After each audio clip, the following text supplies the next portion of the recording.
Si vous aimez le mystère, le paranormal, et que vous souhaitez en savoir plus sur les recherches en cours, eh bien restez avec nous sur Fréquence Évasion et découvrons ensemble en compagnie de scientifiques et de témoins les phénomènes que l'on dit surnaturels. Patience, c'est dans une poignée de minutes sur Fréquence Évasion. Fréquence Évasion. Fréquence Évasion.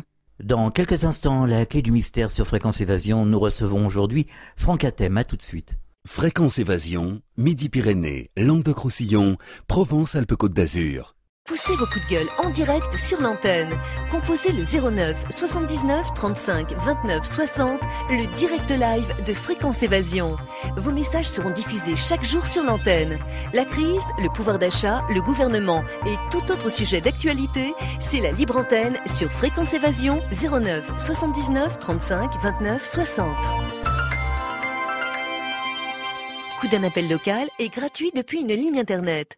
Vous écoutez Fréquence Évasion, Midi-Pyrénées, Languedoc-Roussillon, Provence, Côte d'Azur. Franck Athème, bonjour et merci de participer à la clé du mystère sur Fréquence Évasion. Bonjour. Alors, vous êtes métaphysicien, écrivain, musicien, et comme Jacqueline Bousquet, que nous recevions régulièrement à ce micro, vous apportez des explications rationnelles sur ce qu'est l'esprit, la prétendue matière et l'origine de la conscience. C'est bien ça ? Oui, tout à fait. C'est d'ailleurs, à mon sens, la principale question scientifique, c'est la conscience. Comme vous l'ignorez sans doute pas, actuellement la physique quantique met en évidence le fait que l'univers ou la matière, etc., est au bout du compte le résultat d'un acte d'observation. Et donc, il est bien évident que cet acte d'observation, donc la conscience en quelque sorte, à mon avis, c'est cela qu'il faut dire, c'est comme ça qu'il faut l'appeler. C'est ça le problème important, c'est ça qui a besoin d'être expliqué si on veut rendre compte de l'univers. La matière, si la matière n'est que le résultat de cet acte-là, eh bien, c'est pas indispensable d'étudier la matière directement. Autant s'intéresser directement à la conscience. Et finalement, Jacqueline Bousquet disait que la matière n'existait pas en tant que telle. Oui, ce qui est d'ailleurs une évidence pour l'humanité dans son ensemble depuis la nuit des temps. Peut-être pas l'humanité dans son ensemble, mais je veux dire tous les grands sages, tous les grands penseurs de l'humanité sont arrivés à peu près à cette même conclusion. Évidemment, la matière est une sensation, un ensemble de sensations et rien d'autre. Il est tout à fait superflu d'aller imaginer une existence réelle à la matière tant qu'on n'a pas résolu la question de la sensation de matière. Tout à fait. Alors, elle disait aussi que la matière, en fait, est une densification d'ondes, enfin d'informations. Une densification d'informations, je ne sais pas ce que ça veut dire. Pour moi, l'information, c'est pareil, c'est de la matière. Ce qui compte, c'est qui est informé. Quel est le support de cette information et quel est surtout celui qui perçoit, qui vit, qui a cette information. C'est ça qui est important. Alors justement, on en parlera dans quelques instants. Quel était votre cheminement pour découvrir la réalité des choses ? Oh, alors là, vous dites la réalité des choses, ça c'est sympathique de le dire, mais c'est aux auditeurs d'en juger. Le cheminement, il est d'une certaine façon très simple et d'une autre façon tout à fait impossible à définir, parce que, disons que dans cette vie, les travaux de mon père ont quand même été au départ d'une certaine façon de chercher, puisque mon père Léon Raoul Athème est l'auteur d'une explication de l'origine de l'atome et de la matière à partir de la seule énergie magnétique qu'il a déposée à l'Académie des sciences en 1955. Et donc moi je me suis attelé à ça en me disant puisque j'avais l'intuition que cette énergie magnétique était purement la dualité de deux principes opposés, sans substance aucune, simplement une opposition de principe, eh bien, je me suis dit, donc la somme est égale à zéro. Conclusion, bien entendu, si on veut expliquer l'énergie, il faut partir du néant, c'est-à-dire de rien, et non pas de quelque chose comme le font les physiciens. Donc c'est pas une démarche physique, c'est pas une démarche physicienne, mais c'est une démarche beaucoup plus volontariste et beaucoup plus radicale, qui consiste à partir de rien si on veut expliquer quelque chose. Si on part de quelque chose, on ne fera que tourner en rond. Donc c'est ça qui a été ma démarche. Et à partir des travaux de mon père, où j'avais donc la bonne question, la bonne approche entre les mains, où je savais effectivement ce que c'était que l'énergie et la seule énergie de l'univers, puisque il arrive à expliquer tous les phénomènes physiques avec une seule énergie, donc c'est la théorie unitaire que les physiciens recherchent, n'est-ce pas? On n'a pas besoin de 4 forces, la gravitation, l'électromagnétisme, la force forte, la force faible, pour rendre compte de l'atome ou de l'univers. Avec l'énergie magnétique, on peut rendre compte de tout ça, et rendre compte de tous les phénomènes physiques. Donc à partir de là, si on arrive à expliquer l'énergie magnétique à partir du néant, eh bien on a résolu le problème, on a fait le tour de la question. Mais tant qu'on ne part pas du néant, on n'a rien résolu du tout, on n'a fait que déplacer le problème. Donc à partir de 1973, où il a publié son premier livre Et l'univers fut, qu'on a republié d'ailleurs cette année, enfin l'année dernière, sous une autre forme augmentée, à partir de ces travaux-là, j'ai travaillé à peu près pendant 15 ans à méditer sur comment on peut passer du néant à l'énergie, à la dualité. C'est-à-dire, on savait que l'énergie magnétique, c'est-à-dire nord et sud, ou attraction-répulsion, ou plus 5, moins 5, peu importe, est égale à 0. Mais pourquoi est-ce que 0 est égal à plus 5, moins 5 ? En d'autres termes, si on parlait en termes d'énergétique chinoise, on dirait pourquoi le Tao est yin et yang. C'est la même chose. Eh bien, au bout de 15 ans, j'ai dit, bon, ça y est, ok, j'ai trouvé le truc, Eureka, et je me rappelle très bien de cette nuit-là où les choses sont arrivées. J'ai commencé à écrire mon premier bouquin, et pour moi, les choses étaient parfaitement claires. Simplement, ce qui était ma grande surprise de l'époque, c'est que la première chose qui apparaît dans l'instant présent, à partir du néant, c'est la conscience, et non pas l'énergie. Et l'énergie n'est qu'une conséquence de la conscience. La conscience est un aspect primordial de l'énergie. Que pensez-vous des travaux d'Émile Pinel sur les champs informationnels, unitaire ultime comme l'appelait Jacqueline Bousquet? Je ne connais pas ces travaux précisément, donc je me garderai de les juger et de les estimer. Simplement, toute démarche qui cherche l'unité de l'énergie, l'unité de principe, l'unité de l'univers, c'est-à-dire aussi la non-séparation de l'infiniment grand et de l'infiniment petit, parce qu'il faut bien venir à ça. Ce genre de démarche est toujours légitime et à mon sens juste. Et bon, je pense qu'elle est générale. Même les physiciens qui aujourd'hui sont attachés à leurs multiples forces sont à la recherche de cette unité. Alors, le néant, comment peut-on envisager et expliquer le néant? Le néant, c'est quelque part un peu inconcevable. Ah oui, heureusement d'ailleurs, si c'était concevable, ça voudrait dire que la conscience peut s'unir au néant, ce qui n'est pas le cas. La conscience, c'est précisément le refus, le rejet, l'impossibilité du néant, plus que le rejet, parce que c'est pas une personne, c'est pas quelqu'un, c'est pas une décision, c'est simplement une impossibilité du néant qui est la conscience, qui engendre la conscience. Et cette impossibilité du néant, c'est cela, n'est-ce pas, qui a besoin d'être expliqué, d'être compris, et c'est extrêmement difficile. C'est très très simple, c'est d'une simplicité extrême, mais c'est extrêmement difficile parce que au niveau des concepts, c'est d'une abstraction totale, d'une abstraction extrême, disons. Et d'un autre côté, quand on réfléchit, dire que le néant existe, c'est aussi absurde. Oui, tout à fait. Dire qu'il existe, c'est tout à fait absurde. Dire qu'il est, c'est beaucoup moins absurde. Être existé, pour moi, c'est exactement le contraire. Ce qui est n'existe pas et ce qui existe n'est pas. Ce qui est, c'est ce qui est en soi d'une façon absolue. Et ce qui existe, c'est que ce qui est extérieur, c'est-à-dire ce qui est apparent, donc ce qui est physique. Donc le néant ne peut pas évidemment être une sensation, puisque les sensations sont des façons de voir un monde extérieur. Mais le néant est en soi, puisque l'être que nous sommes, l'esprit, la conscience, l'univers, tout cela est présent et exclusivement présent. Ce n'est pas ni passé, ni futur, ni autre chose, c'est pas dans le temps, c'est pas dans l'espace-temps, c'est dans l'instant présent. Or, l'instant présent n'a aucune durée, et si vous multipliez quelque chose par 0, évidemment, c'est nul. Donc, de toute évidence, l'être est d'une certaine façon le néant. Il n'y a pas de séparation véritable entre l'être et le néant. Mais ce qu'il faut comprendre, c'est pourquoi le néant a une apparence d'être. Pourquoi le néant se manifeste uniquement sous forme d'être. Alors pourquoi? C'est ça la grande question. Pourquoi?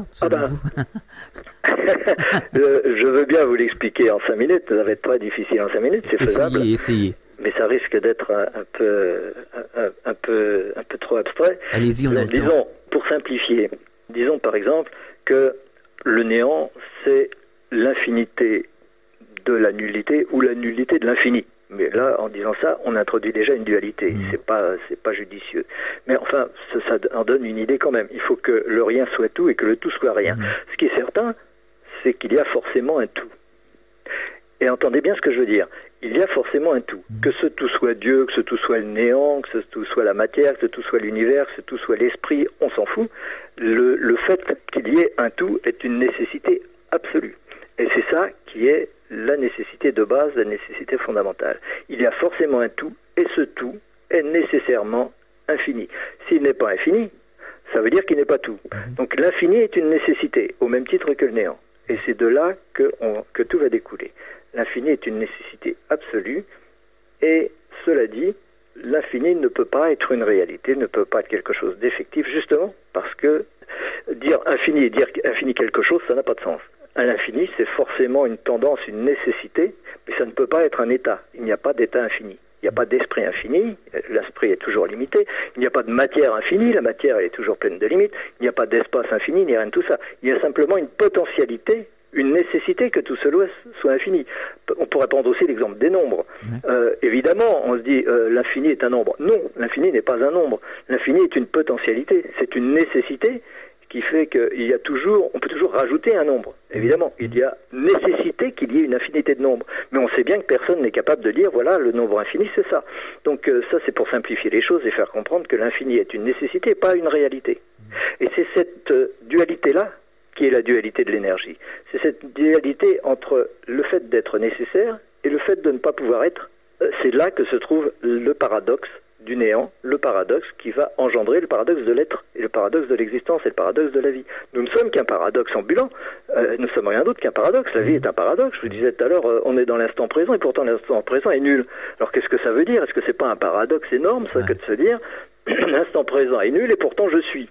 Bon, il n'y a pas à sortir de ça, c'est pas une contradiction, c'est un paradoxe, et ce paradoxe vient du fait que l'infini, le principe d'infinité, c'est-à-dire le fait qu'un tout est nécessaire et que ce tout est nécessairement infini, ce principe d'infinité n'est jamais réalisé, il est toujours une nécessité. Et c'est parce que c'est une nécessité que c'est une énergie.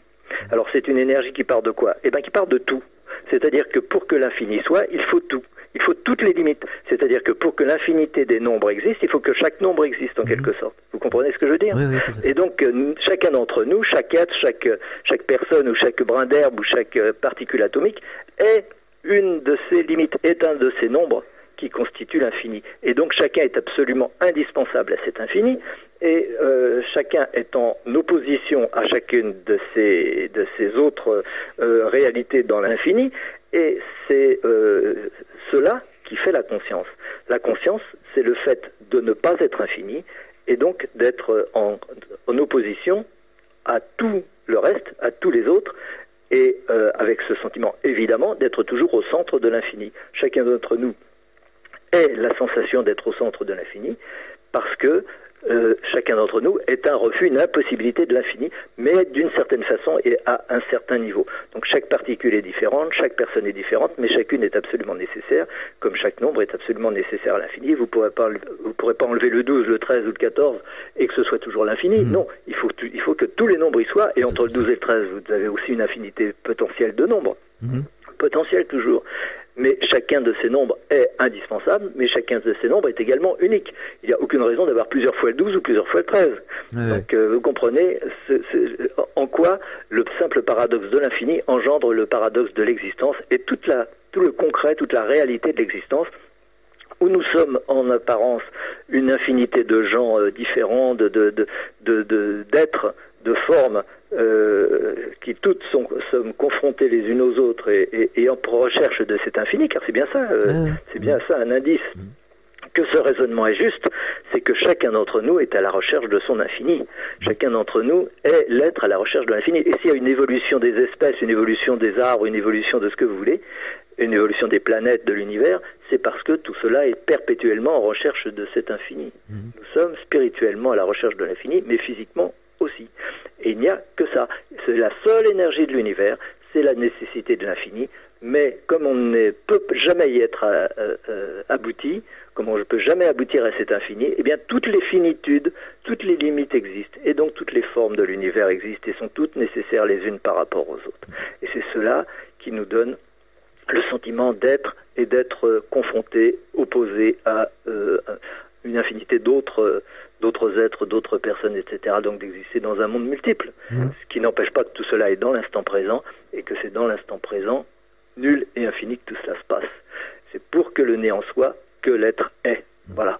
Alors nous recevons à ce micro certains expérienceurs de NDE qui nous disent que, enfin, quand ils sont passés de l'autre côté, le temps n'existait pas. C'est quelque chose qui intrigue les auditeurs, qui intrigue les gens en général. Comment peut-on expliquer que le temps n'existe pas ? Et le temps est une sensation indispensable qui vient simplement du fait que l'infini n'est jamais réalisé. Donc, puisque nous sommes une évolution, puisque l'infini est une tendance, une nécessité, donc nous allons vers quelque chose. Donc c'est cette impression de parcourir l'infini, d'aller de plus en plus vers l'infini, qui fait qu'à chaque instant on a l'impression d'avoir une mémoire différente. C'est ça le temps. Mais tout cela est inclus dans l'instant présent. Tout cela est une sensation présente. Toute la mémoire de notre passé, de notre histoire est présente, elle n'est pas du tout passée. Il n'y a rien de passé là-dedans. Donc il n'y a pas de temps. Et le fait d'aller vers l'infini est quelque chose d'éternel.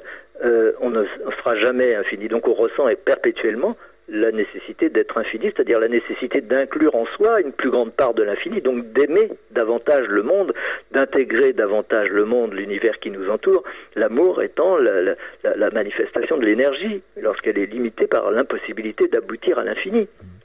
Et donc nous passons notre temps à essayer d'inclure tout cela, et on a toujours l'impression que le but est reporté. Le but n'est jamais atteint. Donc, d'où cette impression de temps, cette impression d'évolution. Mais il n'empêche que cette impression d'évolution, elle est dans l'instant présent. Elle n'est pas dans le temps. L'univers n'est pas dans le temps. L'univers est dans le présent, mais l'univers est espace et temps. C'est-à-dire que c'est une impression, c'est une sensation d'espace et de temps. Alors, les gens qui font des NDE, qu'est-ce qui se passe ? La mort, c'est quoi ? C'est simplement une façon de se mettre au repos par rapport à l'habitude mentale, puisque de tout cela découle un ego, un mental qui nous sépare, qui nous empêche d'être infini quelque part. Eh bien, périodiquement, ce mental s'apaise, ce mental est moins en état de se défendre par rapport à la nécessité qui pousse derrière. Et c'est la mort, ou c'est le rêve, ou c'est etc. Mais dans ces moments-là où on est davantage nous-mêmes, davantage vrai, davantage réel, nous sommes évidemment davantage dans l'instant présent. Et comme dans l'instant présent il y a tout, le fait d'être dans l'instant présent, davantage dans l'instant présent, sans y être jamais totalement, parce que si on y était totalement, on serait dans l'infini, on serait uni à l'infini, ce qui n'est jamais totalement le cas. Mais le fait de s'en rapprocher, c'est que on a accès à tout le passé et à tout l'avenir. Et c'est cette impression-là qui fait que le temps n'existe pas. Oui, alors l'infini. On peut circuler partout. Voilà, l'infini finalement est notre propre nature. C'est notre vocation. Oui. C'est pas notre nature, c'est notre vocation. Nous sommes le fait d'aller vers l'infini. Nous sommes la nécessité de l'infini. Je suis la nécessité de l'infini. Je suis la nécessité du néant. L'être, c'est ça. C'est pas le néant, c'est pas vrai à proprement parler le néant puisque c'est jamais réalisé. C'est une tendance, c'est une nécessité. Ce n'est rien d'autre. Il faut oublier l'idée qu'il peut y avoir des états, qu'il peut y avoir un univers. Il n'y a pas d'univers. Il y a une tendance, il y a une nécessité, et cette nécessité éternelle passe par une infinité d'illusions, de passages fugaces qui n'ont aucune durée et qui n'ont aucune réalité absolue, qui sont simplement des images successives et des images qui se chevauchent et qui sont les unes dans les autres. Tout cela est fractal. Il y a autant de nombres entre le 12 et le 13 qu'il y en a entre le 12,1 et le 12,2. Donc à chaque fois il y a une potentialité infinie, et donc tout cela est fractal, et à tout instant j'ai accès à la totalité de l'information, comme aurait dit Jacqueline Bousquet. La totalité de l'information pour le passé comme pour l'avenir. C'est ce qui fait qu'il y a des gens qui sont voyants, qui sont capables de voir des choses. Quand on est mort, ou quand on est dans l'état d'une NDE, on est simplement un peu plus radicalement dans cet état-là. Et donc on a accès à tout ça. Et si on a accès à tout ça, après on se dit qu'est-ce qui se passe, alors le temps n'existe pas. Non, le temps n'existe pas, il n'a jamais existé. Simplement, on ne peut pas s'unir à l'infini, donc on ne peut pas vivre sans temps. Le temps, on finira toujours par y retomber. On revient perpétuellement dans cette sensation que nous ne sommes pas infinis, que nous sommes limités dans l'espace et limités dans le temps. C'est la clé du mystère, nous sommes en compagnie de Franck Hatem. Nous revenons dans quelques instants, on marque une pause. Fréquence Évasion Radio.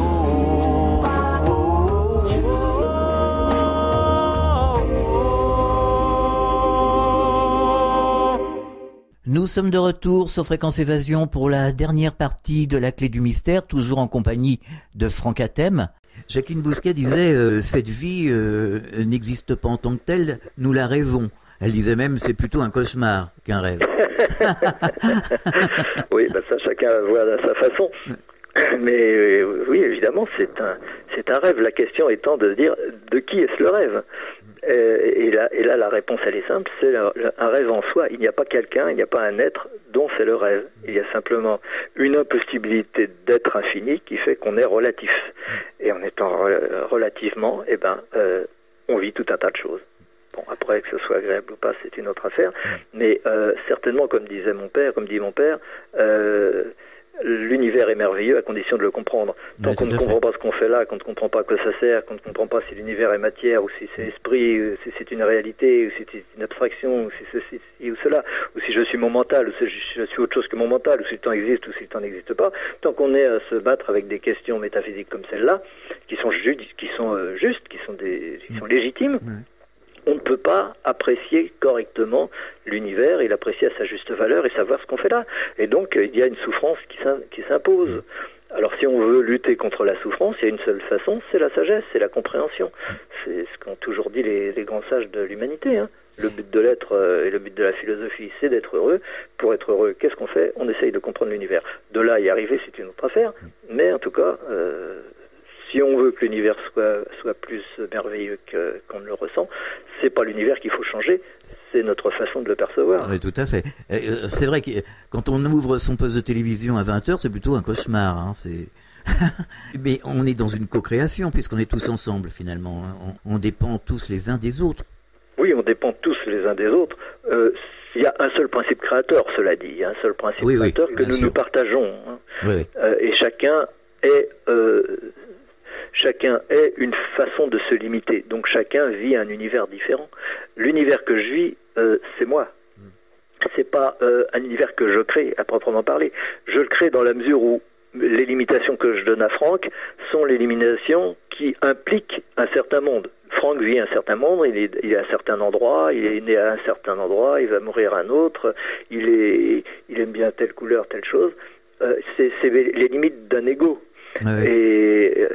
Mais le principe qui fait que Franck a cette sensation d'univers et ses habitudes d'univers, etc., c'est le même principe qui vous donne la sensation d'être votre propre univers. Vous avez laissé votre chien à la maison, vous avez garé votre voiture à tel endroit, etc. C'est votre univers.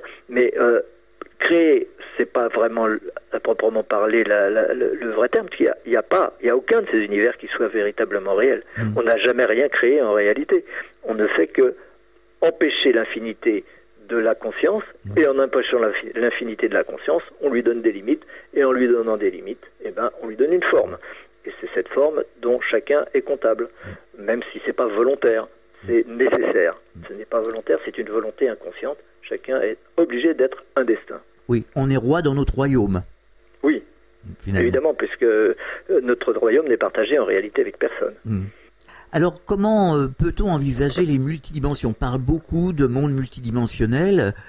Comment peut-on l'expliquer, ça, les multidimensions dont on parle beaucoup, notamment en physique quantique? On les met en évidence. Je viens de le faire, je viens de vous l'expliquer. Ces mondes parallèles, ce sont tous ces univers dont aucun n'a d'objectivité, aucun n'a de réalité, simplement. Il ne peut pas y avoir deux univers semblables, mais tout univers est une illusion, tout univers est un rêve, est un ensemble de sensations, mais toutes sont absolument nécessaires, indispensables, et elles ne peuvent non seulement pas... il ne peut pas en manquer un seul, il ne peut pas non plus y en avoir deux identiques. Donc il y a une infinité potentielle d'univers parallèles. Mais c'est toujours une infinité potentielle, ce n'est pas une infinité effective. Est-ce qu'il y aurait quelque chose que vous voudriez ajouter? On a brassé pas mal d'idées par rapport au réel, qu'est-ce que c'est que le réel, tout ça. Après, qu'est-ce qu'on fait avec ça? Et ça, c'est une autre histoire. Chacun, évidemment, choisit ce qu'il en fait, mais... Au départ, c'est quand même bien d'avoir une connaissance, une compréhension de l'univers et de soi et de ce que c'est que soi. Parce que si on l'a pas, on sera toujours dans le cirage à se demander ce qu'on doit faire. Hein. C'est nos croyances métaphysiques, nos conceptions métaphysiques qui déterminent nos comportements et quelque part qui déterminent si on souffre ou si on est heureux, etc. Oui, c'est ce qu'on appelle la dimension spirituelle. Ben oui. Tout simplement. Ben oui, c'est à ça que sert la science. La science est une philosophie qui sert à être heureux comme toute philosophie. C'est ça le but, finalement, c'est d'être heureux. Oui.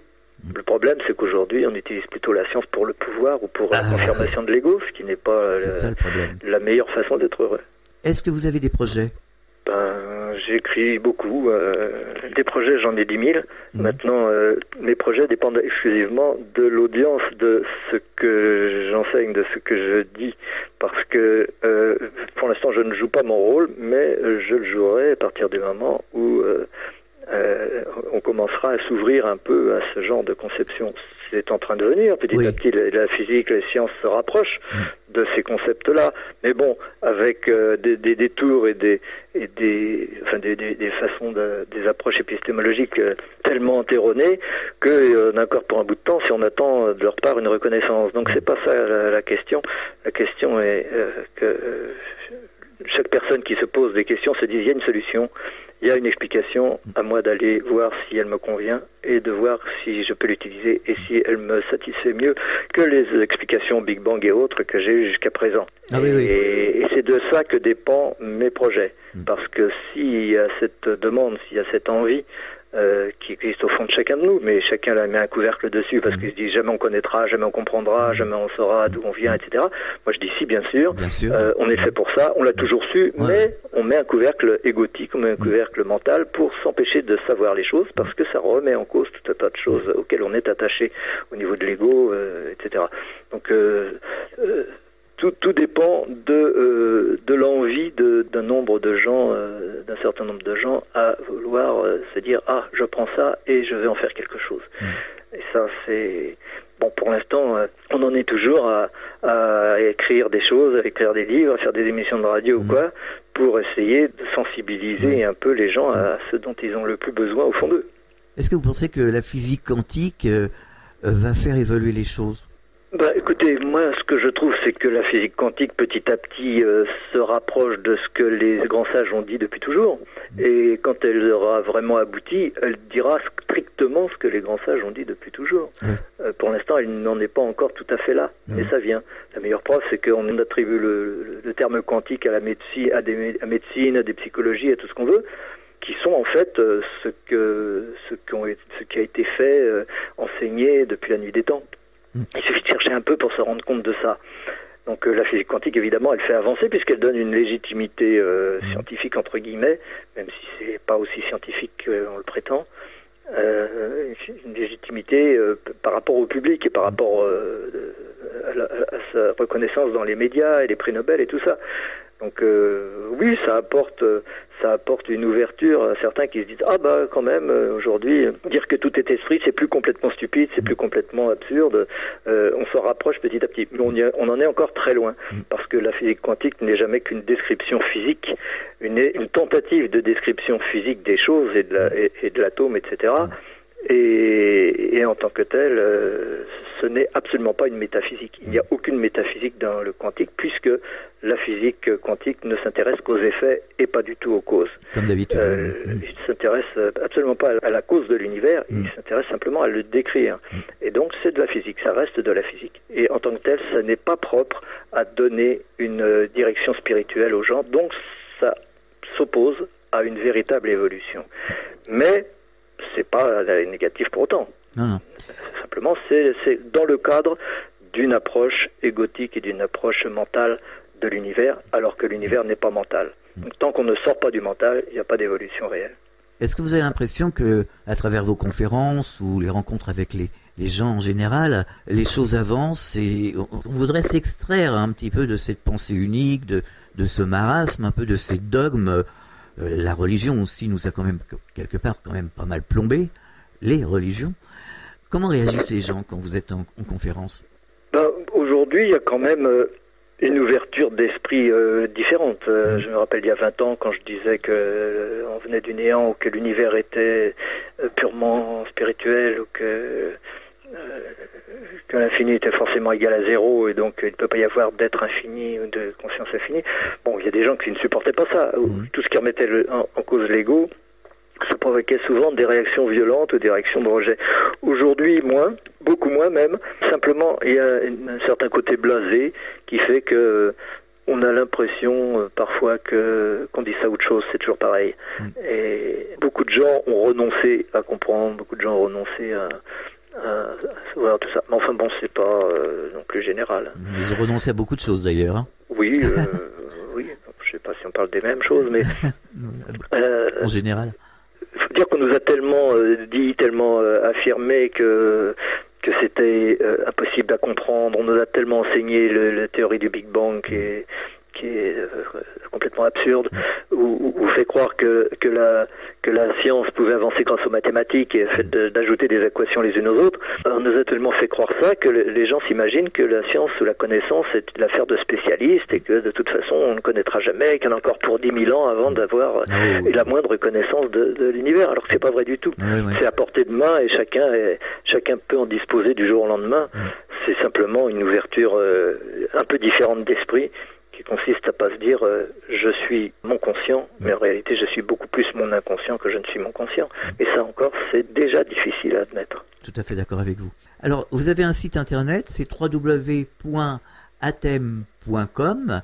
Oui, HATEM, oui, HATEM.com. Voilà. Que peut-on trouver sur votre site internet ? Des centaines de pages, des centaines de pages de textes qui datent. Mon site date pour l'essentiel de 1995, donc il est très très rudimentaire et j'ai jamais eu envie de le refaire parce que je l'aime bien comme ça.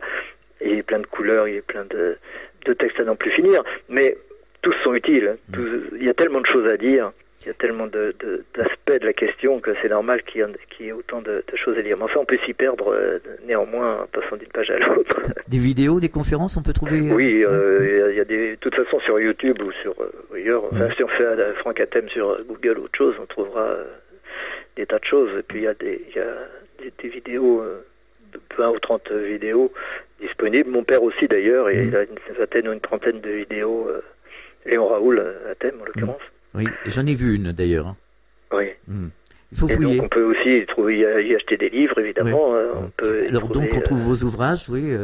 Qu'est-ce que vous nous conseillerez comme ouvrage pour les auditeurs qui n'ont pas l'habitude, qui ne sont pas encore vraiment sensibilisés à ce genre de choses?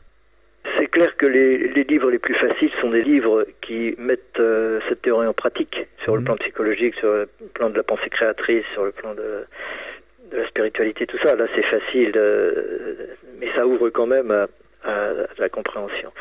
Mais pour moi, il faut commencer par le commencement et comprendre l'origine. Pour moi, le livre qui est le plus élaboré, le plus fini, celui qui représente le livre de notre vie, le livre où on a vraiment associé à la fois la théorie de mon père et la mienne de la façon la plus cohérente possible. Et la plus complète et la mieux formulée, parce que la formulation s'est améliorée avec les années. C'est quand même le dernier en date, qui s'appelle « Et l'univers fut ». Il est sur le site, bien sûr. L'autre tome qui sera vraiment sur la pratique ontologique, comment s'en sortir avec ses problèmes humains, ses problèmes personnels, sa relation au monde, sa relation aux autres. Une fois qu'on a compris la métaphysique, une fois qu'on a compris d'où on vient et où on va, c'est essentiel et ça change tout. Ça change absolument tout au niveau de la psychologie, au niveau de la sociologie, au niveau de tout un tas de choses. Et donc pour moi, on est en train de tout refaire. Donc on peut toujours commencer par les livres anciens, bien sûr, ils sont toujours très intéressants et ils ont tous leur raison d'être. Ils se répètent peu, il y a, évidemment dans chaque, on revient quand même toujours un peu sur les principes, mais ils sont toujours plus difficiles que le dernier en date. De toute façon, il ne faut pas s'attendre à ce que ce soit facile. C'est simple, mais ce qui est simple est extrêmement difficile. C'est pas extrêmement difficile, c'est simplement difficile. C'est à la portée de tout le monde, puisqu'il n'y a aucune mathématique, il n'y a aucune espèce de complication comme ça. C'est simplement du bon sens, c'est simplement de la logique, et c'est à la portée de tout le monde. La seule difficulté provient de la difficulté de l'ego à accepter certaines vérités qui le dérangent. Oui, bien sûr. On a un cerveau gauche, un cerveau droit. Le cerveau droit, c'est tout. Le cerveau gauche, il ne veut rien savoir. Il veut juste confirmer ce à quoi il croit au niveau concret, au niveau physique. Et donc, il faut arriver à concilier les deux et à réconcilier les deux. Le meilleur moyen de réconcilier les deux, c'est de rééduquer le cerveau gauche, c'est-à-dire rééduquer le mental en le mettant face à des évidences contre lesquelles il ne peut rien et que finalement il finit par accepter. Et à ce moment-là, il finit par être d'accord avec le cerveau droit. C'est pas le cerveau droit qui va changer. Lui, il a déjà cette connaissance, mais on ne veut pas le connaître, on ne veut pas le savoir. C'est le cerveau gauche qu'il faut rééduquer. C'est pour ça que ces livres s'adressent au mental, pour améliorer le mental, pour apporter une rationalité beaucoup plus rationnelle, beaucoup plus scientifique que toutes les rationalités qu'on a utilisées jusqu'à présent. Pour terminer, est-ce que vous avez un message adressé aux auditeurs? Le plus important, c'est de se rencontrer, c'est de rencontrer l'autre et de percevoir à travers un autre regard l'être qui en nous aime et l'être qui en nous est conscient, parce que c'est le même être qui en moi et en vous et en chacun des auditeurs et en chaque brin d'herbe et en chaque particule atomique, c'est le même être qui est le processus de conscience, et c'est à partir de là le même être qui est la même source d'amour. Simplement, cette source de conscience et cette source d'amour qui est unique, qui nous anime tous, n'est pas personnelle. Elle ne peut être personnelle que personnalisée à travers une infinité de personnalités différentes. Et donc, reconnaître cela dans l'autre, au lieu de se dire il est un ego, je suis un ego, et donc nous sommes en concurrence, nous sommes en opposition, et il faut que j'ai raison, et il faut que j'arrive à avoir le pouvoir, il faut de ceci, cela. Comme nous vivons la plupart du temps lorsque nous nous identifions à l'ego, cette attitude-là, elle est caduque, elle est finie à partir du moment où on a un peu compris les choses.